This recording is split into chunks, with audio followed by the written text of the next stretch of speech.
Kira-kira berapa ya luas ruang kelas kita ini? Atau kira-kira berapa ya kecepatan sepeda motor seorang pembalap Valentino Rossi di dalam ajang MotoGP?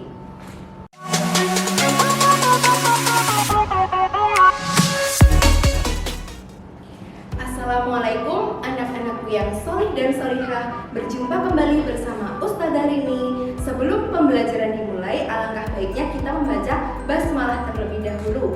Bismillahirrohmanirrohim. Bagaimana kabar kalian di rumah? Semoga senantiasa sehat, semangat, dan ceria. Hari ini sudah pada tahu ya kita mau belajar apa? Ya, benar sekali, kita akan belajar IPA, khususnya tentang membaca alat ukur pada besaran pokok dan besaran turunan beserta contoh perhitungannya. Di dalam IPA, khususnya fisika, besaran ada dua, yaitu besaran pokok dan besaran turunan. Nah, untuk penjabarannya sudah Ustadzah jabarkan pada pertemuan sebelumnya. Baik, anak-anakku yang solih dan solihah, pada pertemuan kali ini kita akan membahas tentang macam-macam alat ukur, yaitu pada besaran pokok, contohnya ada mistar atau penggaris atau rolmeter, lalu ada jangka sorong, kemudian ada mikrometer skrup, ada neraca, dan ada stopwatch. Lalu berikutnya pada besaran turunan ada gelas ukur dan speedometer. Nah, di awal tadi Ustadzah bilang kalau ada mistar dan rolmeter. Mengapa tidak salah satu saja? Berikut ini alasannya. Nah, untuk mistar itu digunakan untuk mengukur benda yang pendek. Contohnya, panjang buku tulis, panjang pensil, dan lain-lain. Selanjutnya untuk rolmeter digunakan untuk mengukur benda yang panjang. Contohnya panjang dinding kelas kita ini atau panjang lemari. Untuk alat ukur yang pertama adalah mistar atau penggaris atau rolmeter. Nah, alat ukur tersebut digunakan untuk mengukur panjang benda. Memiliki skala terkecil 1 mm atau 0,1 cm. Kemudian memiliki ketelitian 0,5 mm atau 0,05 cm. Berikut ini adalah contoh soal mistar. Untuk alat ukur yang kedua ada jangka sorong. Nah, jangka sorong ini digunakan untuk mengukur panjang benda, mengukur garis tengah bagian luar, garis tengah bagian dalam, dan kedalaman lubang. Kemudian, jangka sorong memiliki skala terkecil 0,1 mm atau 0,01 cm. Kemudian, memiliki ketelitian atau ketidakpastian sebesar 0,05 mm atau 0,005 cm. Berikut ini adalah contoh soal jangka sorong. Langkah-langkahnya yaitu yang pertama, kita melihat angka 0 yang letaknya di bawah, yaitu di skala nonius, terletak pada strip kedua, setelah strip kedua, yaitu di sini. Kemudian langkah yang kedua, kita melihat di skala utama. Skala utama itu yang di atas. Berarti yang skala utamanya sebelum angka 0 itu terletak pada strip kedua.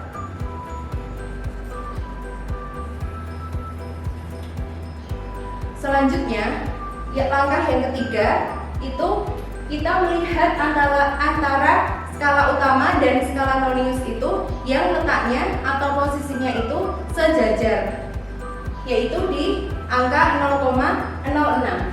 Sehingga bila kita ingin mengetahui berapa pengukurannya, tinggal kita jumlahkan. 5,2 ditambah 0,06. Maka akan didapatkan hasil 5,26. Untuk satuan dari jangka sorong yaitu cm. ukur yang ketiga adalah mikrometer sekrup.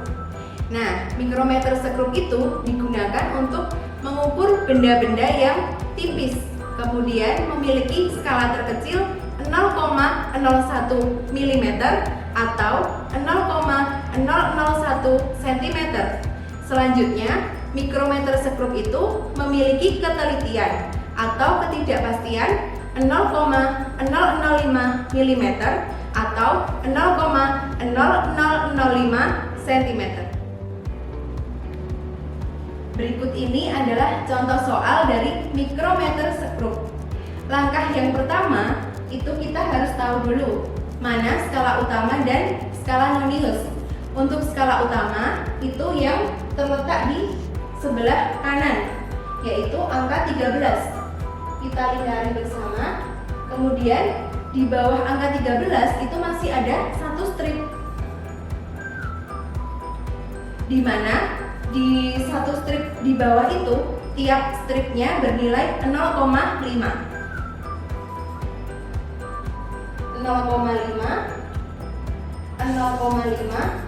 sampai strip terakhir yang terlihat 0,5, sehingga 13 ditambah 0,5 hasilnya adalah 13,5.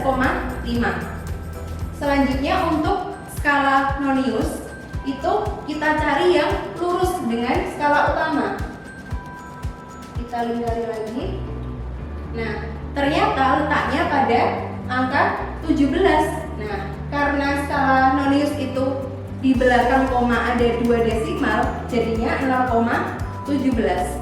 Kemudian untuk hasil pengukurannya tinggal kita tambah 13,5 ditambah 0,17. Hasilnya yaitu 13,67. Untuk mikrometer satuannya adalah milimeter. Untuk alat ukur yang keempat adalah neraca. Nah, neraca ini digunakan untuk mengukur massa benda. Neraca itu memiliki satuan sistem internasional yaitu kilogram. Kemudian untuk jenis neraca sendiri ada 3. Yang pertama ada neraca lengan, kemudian ada neraca Ohaus. Selanjutnya adalah timbangan. Nah, timbangan ini ada 2, yaitu manual dan digital. Untuk alat ukur yang kelima adalah stopwatch. Nah, stopwatch ini digunakan untuk mengukur waktu. Kemudian untuk satuannya adalah sekon, yaitu satuan di dalam sistem internasional ya. Alat ukur pada besaran turunan yang pertama yaitu gelas ukur. Nah, gelas ukur ini digunakan untuk mengukur volume. Satuan volume di dalam SI atau sistem internasional yaitu meter kubik. Untuk alat ukur pada besaran turunan yang kedua yaitu speedometer. Nah, speedometer ini digunakan untuk mengukur kecepatan. Satuan kecepatan di dalam sistem internasional adalah meter per sekon. Baik anak-anak yang soleh dan solihah, bagaimana pembelajaran IPA pada hari ini? Mudah bukan? Nah, anak-anak, di dalam belajar IPA kita harus tekun dan teliti serta tidak mudah menyerah. Nah, tetap semangat. Wassalamualaikum warahmatullahi wabarakatuh.